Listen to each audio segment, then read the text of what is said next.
Alright, how's it going everyone? This is Jordan again, back with another video, and today we will be doing a review of the very popular Blue Snowball microphone. Now like I said, this is a really popular microphone. You'll see a lot of YouTubers and a lot of people using this. It's sold in lots of different stores, lots of electronic stores, and it's pretty cheap. But you could find it usually new for about 70 bucks at this point, if not cheaper. So this is actually a really tempting buy when it comes to a USB microphone. Now, is it really all that good though?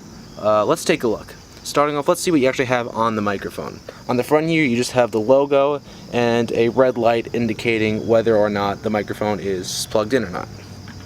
And on the back here, we have 3 settings, which, when I'm using them, they really don't make too much of a difference, so just fiddle around with it, see which one you like the most before you start doing any recording.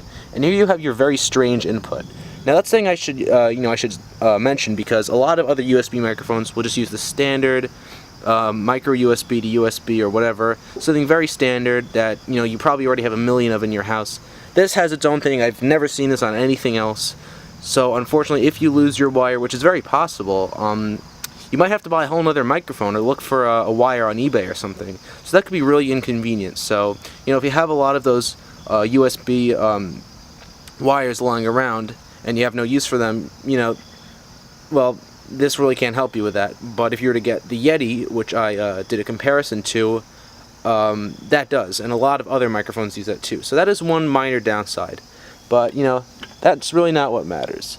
How is the sound quality? Not that great, honestly. I'm really surprised how many people use this.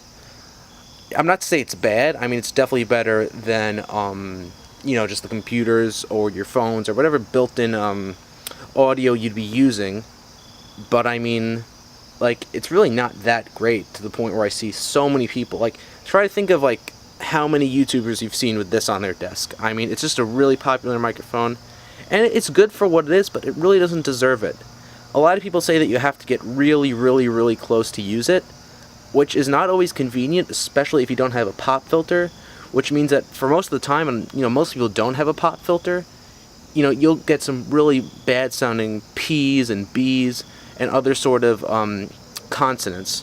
So, unless you have a pop filter, it's kind of risky waters with this.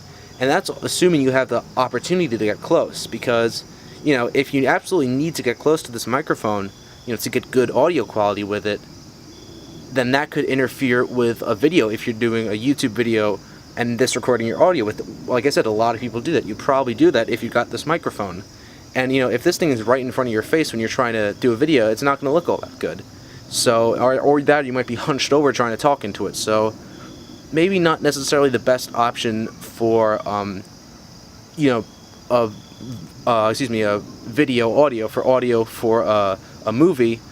But if you're just doing voiceovers with that, it's really not that bad. That I'll give it with. Something like I said, the Yeti is probably much better to use for audio for a video or a movie.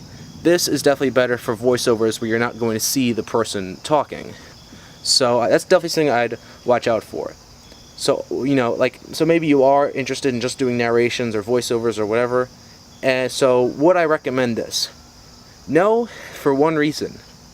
For probably at least $20 cheaper, you can just get a generic USB microphone that looks like any old singing mic you'd see on stage. That's going to sound exponentially better. It's going to have, the regular USB very often.